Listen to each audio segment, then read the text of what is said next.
Chanson au sculpteur des bois. Le joli vin de mon ami n'est pas un gaillard endormi, à peine échappé de la treille, sans se soucier de vieillir. Il ne demande qu'à jaillir de la bouteille.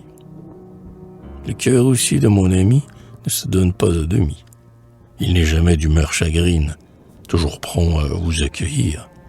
Il ne demande qu'à jaillir de sa poitrine. À peine vous êtes chez lui que son regard vous réjouit. Il descend bien vite à la cave et vous en rapporte un flacon de son petit vin Rubicon. Ah, le vieux brave. Mais où son geste est éloquent et religieux, c'est bien quand il saisit son verre pour boire. Il me semble alors que je vois rutiler au bout de ses doigts le Saint-Ciboire.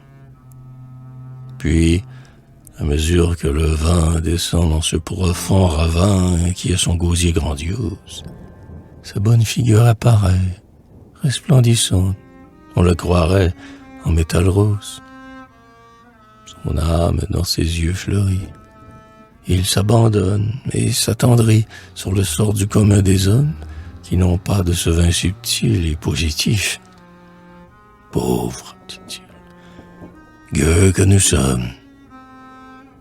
Après boire, cet être en or devient plus magnifique encore, car tel est du vin l'efficace qu'il rend meilleur les braves gens.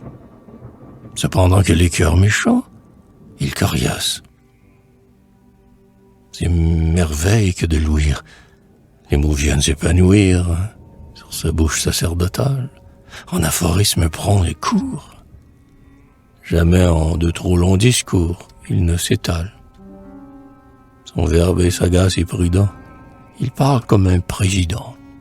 Il dit des choses éternelles que je m'abstiens de répéter, pour ne pas les beautés gâtées qui sont en elle.